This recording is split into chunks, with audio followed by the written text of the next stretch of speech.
पंजाब सरकार ने खिलाड़ियों को उत्साहित करने के लिए, उन्हें और बढ़ावा देने के लिए बड़ी योजना का ऐलान किया है, जिसके तहत जो खिलाड़ी सीनियर नेशनल और जूनियर नेशनल में मेडल जीत कर आएंगे उन्हें सहायता राशि दी जाएगी, उन्हें वजीफ़ा दिया जाएगा, उन्हें स्कॉलरशिप दी जाएगी। अक्सर सरकारी योजनाओं के ऊपर बड़े सवाल खड़े होते हैं। सड़क निर्माण का कार्य हो, कहीं पर बांध बनाना हो, कहीं पर पुल बनाना हो, तो उसका निर्माण कार्य काफ़ी देरी से ख़त्म होता है। लोग परेशान हो जाते हैं, खासकर इलाके के लोग जिन्होंने वहाँ से आना जाना होता है, उनको भी काफ़ी परेशानियों का सामना करना पड़ता है। लेकिन क्या आप सोच सकते हैं कि एक बांध 45 साल पहले बनना शुरू हुआ था और अब तक भी पूरा नहीं हो सका। 30% तक उसका कार्य ऐसे ही पड़ा है। बात गहरी नींद सोने की आती है तो हर कोई चाहता है कि उसे कोई डिस्टर्ब ना करे, उसे कोई तंग ना करे, क्योंकि आज की जैसी ज़िंदगी है, भाग दौड़ भरी ज़िंदगी, इस भाग दौड़ में हर कोई आराम चाहता है, कुछ देर की झपकी लेना चाहता है, घर पर पहुंचता है, ऑफिस के बाद तो सोने की इच्छा रखता है। लेकिन क्या आप सोच सकते हैं कि सोने की भी प्रतियोगिता होती है, एक ऐसा मुकाबला जिसमें आप पूरी तरह से पूरे सही तरीके से सोते हैं तो आपको लाखों रुपए भी मिल सकते हैं।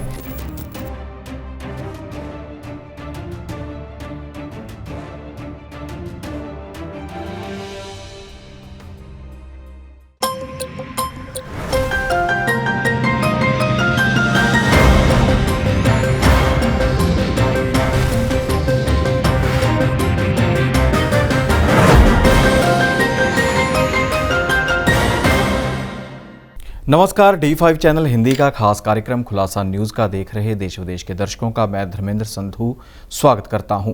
आज हिंदी दिवस है, 14 सितंबर का दिन है और हिंदी दिवस की हम अपने जितने भी दर्शक हैं, देश में बैठे हैं, विदेश में बैठे हैं, सभी को हार्दिक शुभकामनाएं देते हैं। और इसी के चलते प्रोग्राम की शुरुआत करते हैं अहम खबर के साथ। अहम खबर यह है कि पंजाब में भी अब मिशन लोटस चलने लगा है।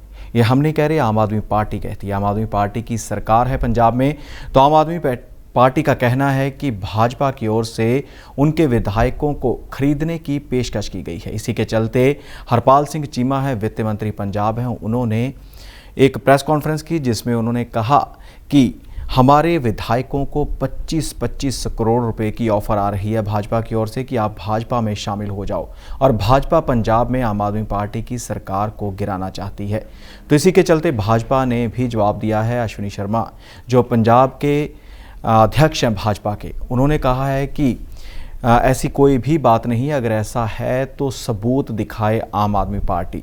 और इसके ऊपर अब राजनीति पूरी तरह से गर्मा चुकी है। विभिन्न जो नेता हैं उन्होंने भी इसके ऊपर अपनी प्रतिक्रिया दी है। मनजिंदर सिंह सिरसा भाजपा के नेता हैं, दिल्ली से हैं, उन्होंने कहा है कि सबूत दिखाएं और जितने भी ऐसे लोग हैं जिन्होंने लालच दिया है, प्रयास किया है विधायकों को खरीदने का, उन्हें काबू क्यों नहीं किया जाता। और राजा वड़िंग हैं, पंजाब प्रदेश कांग्रेस कमेटी के अध्यक्ष हैं, उन्होंने कहा है कि इसकी शिकायत पुलिस के पास दी जाए, क्योंकि पूरे पंजाब की पुलिस का कंट्रोल तो पंजाब सरकार के पास है, दिल्ली की पुलिस का कंट्रोल दिल्ली सरकार के पास नहीं है, तो इसलिए वहाँ पर शिकायत नहीं हो सकती थी, तो यहाँ पर तो शिकायत कर सकते हैं। आपको बता दें कि भाजपा की विभिन्न राज्यों में सरकार है, सेंटर में भी, केंद्र में भी भाजपा की सरकार है। दिल्ली में आम आदमी पार्टी की सरकार है, तो दिल्ली के मंत्रियों की ओर से भी प्रेस कॉन्फ्रेंस की गई थी जिसमें उन्होंने कहा था कि विधायकों को खरीदने की कोशिश की जा रही है। और दिल्ली के मुख्यमंत्री अरविंद केजरीवाल, दिल्ली के उप मुख्यमंत्री मनीष सिसोदिया भी इस मुद्दे पर बोले थे, तब भी राजनीति पूरी तरह से गर्मा गई थी। और अब पंजाब में भी राजनीति गर्मा चुकी है। वित्त मंत्री हरपाल सिंह चीमा ने कहा है प्रेस कॉन्फ्रेंस करके कि भाजपा हमारे विधायकों को खरीदना चाहती है ताकि पंजाब में सरकार को गिराया जा सके। अब देखना होगा कि आने वाले समय में इस दावे की कितनी सच्चाई निकलती है और आम आदमी पार्टी विपक्ष के कहने पर क्या सबूत पेश करती है। और खबरें यह भी हैं कि आज के दिन ही आम आदमी पार्टी फिर से प्रेस कॉन्फ्रेंस कर सकती है और उसमें उन विधायकों के नाम भी लिए जा सकते हैं जिनको ये ऑफर आ चुकी है। अब देखना होगा कि इस मामले में क्या अपडेट आती है। पंजाब और हरियाणा हाई कोर्ट ने पंजाब सरकार को बड़ा झटका दिया है। जी हाँ, जब पंजाब सरकार बनी थी, यानी कि आम आदमी पार्टी की सरकार सत्ता में आई थी, तो तब कहा गया था कि जो फ्री में राशन दिया जाता है, गरीब परिवारों को दिया जाता है, जो अपनी रोज़गार नहीं कमा सकते उनको एक फ्री राशन बांटने की जो प्रक्रिया है वो की जाती है। तो हम अब घर घर तक गेहूं पहुंचाएंगे और आटा भी पहुंचाया जाएगा। लेकिन इस योजना के माध्यम से जो कुछ करना चाहती थी आम आदमी पार्टी की सरकार वो नहीं कर पाएगी, क्योंकि हाई कोर्ट ने इनसे जवाब मांगा है और 2 सप्ताह का समय दिया है। 28 सितंबर को फिर से सुनवाई की जाएगी इस याचिका के ऊपर। और याचिका किसने डाली है? डिपो होल्डर्स हैं, उन्होंने डाली है कि इससे हमारा काम प्रभावित होगा।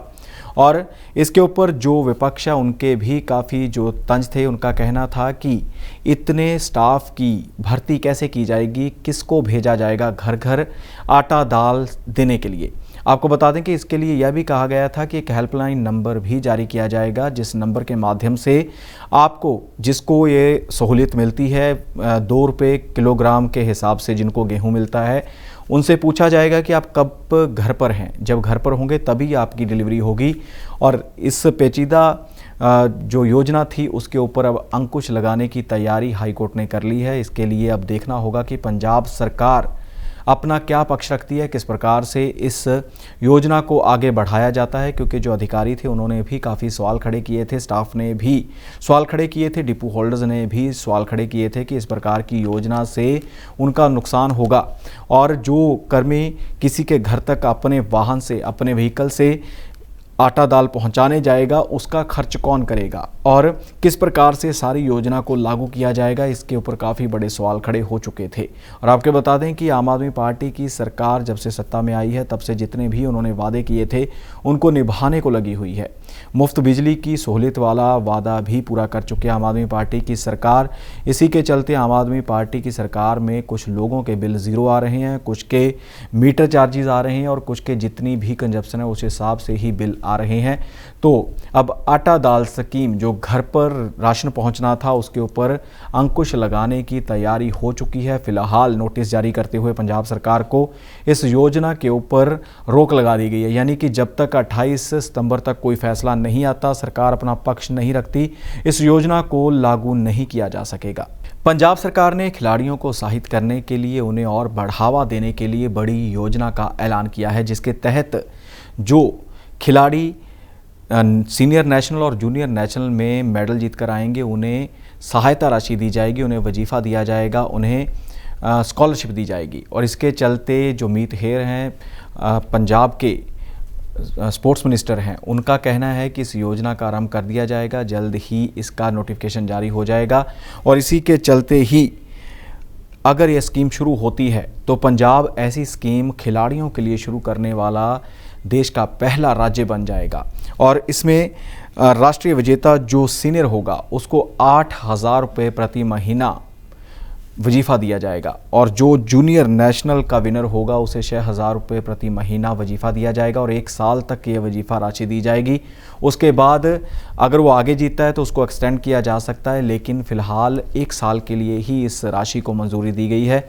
और इसके लिए सालाना बजट 12.5 करोड़ रुपए का रखा गया, यानी कि 12 करोड़ 50 लाख रुपए का बजट इस योजना के लिए रखा गया है ताकि खिलाड़ियों को उत्साहित किया जा सके। आपको बता दें कि पंजाब सरकार के ऊपर या जितनी भी सरकारें होती हैं उनके ऊपर सवाल खड़े होते थे कि जब कोई विजेता मेडल जीत कर आता है तो उसके ऊपर इनामों की बारिश की जाती है, उसे राशि दी जाती है, नगद पुरस्कार दिए जाते हैं, लेकिन तैयारी के लिए उनको कुछ नहीं मिलता। डाइट के ऊपर भी सवाल खड़े होते थे और इसी के चलते अब पंजाब सरकार ने बड़ा फैसला लिया है। पंजाब सरकार खिलाड़ियों को, उन खिलाड़ियों को जो विजेता होंगे नेशनल जूनियर व नेशनल सीनियर के, उनको क्रमशः 6,000 प्रति महीना व 8,000 प्रति महीना वजीफ़ा दिया जाएगा ताकि वह अपनी डाइट प्रॉपर ले सकें, अपना खर्च उठा सकें, अपना स्पोर्ट्स को, प्रैक्टिस को और भी बढ़ा सकें। और साथ ही आपको बता दें कि पंजाब में खेलों का आयोजन किया जा रहा है। 2 महीने तक ये खेल चलेंगे जिनका नाम रखा गया है खेल वतन पंजाब के। पंजाबी में कहा जाए तो खेड़ा वतन पंजाब दियाँ। इनका जो आगाज़ हो चुका है और ब्लॉक स्तर पर, तहसील स्तर पर जो प्रतिस्पर्धाएं थी वो समाप्त हो चुकी हैं और इसके अलावा अब डिस्ट्रिक्ट लेवल के मुकाबले शुरू हो चुके हैं। इसके बाद स्टेट लेवल के मुकाबले होंगे और खिलाड़ियों को इनामी राशि नकद दी जाएगी और खिलाड़ियों को सर्टिफिकेट जारी किए जाएंगे और बड़ी संख्या में खिलाड़ी विभिन्न इलाकों से, विभिन्न ग्रामीण क्षेत्रों से, स्कूलों से इस खेल प्रतिस्पर्धा में हिस्सा ले रहे हैं और अपनी प्राप्तियां जो हैं वो दर्ज कर रहे हैं। माँ बाप अपने बच्चों को पालते हैं, अपने हिस्से का निवाला भी अपने बच्चों के मुंह में डालते हैं ताकि उनका बच्चा भूखा ना रहे और बड़ा हो, उनकी संभाल करे और उन्हें हर वो खुशी दे जो माँ बाप चाहते हैं। लेकिन कुछ ऐसे बच्चे भी हैं जो माँ बाप को घर से निकाल देते हैं, बाहर का रास्ता दिखा देते हैं और जब तक उनको काम होता है तब तक ही उनसे रिश्ता रखते हैं।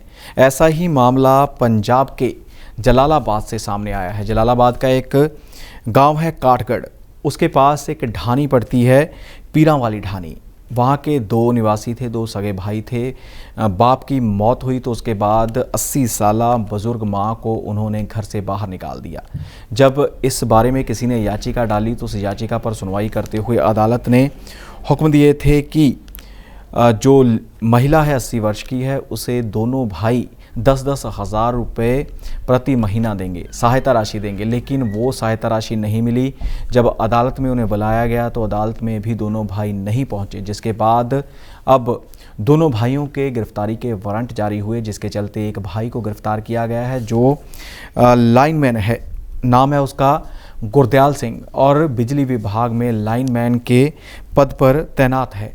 उसको गिरफ्तार किया गया, दूसरे की तलाश जारी है। लेकिन इस घटना ने रिश्तों को शर्मसार किया है, इंसानियत को शर्मसार किया है कि जो माँ अपने बच्चों का पालन पोषण करती है, खुद भूखी रहती है, उन्हें पालती है और सोचती है कि जब बच्चे बड़े होंगे तो उसका ख्याल रखेंगे, लेकिन माँ को घर से बाहर निकाला गया, जिसका नोटिस किसी समाज सेवी ने लिया और उसके बाद उसने पुलिस तक खबर पहुंचाई, उसने कोर्ट तक खबर पहुंचाई और अब दोनों भाइयों के ऊपर कार्रवाई हो चुकी है और अब आरोपियों को जमा हुआ खर्च भी देना पड़ेगा। जितनी देर से वो फैसला सुनाया गया था तब तक नहीं खर्च दिया गया था, वो खर्च भी देना पड़ेगा।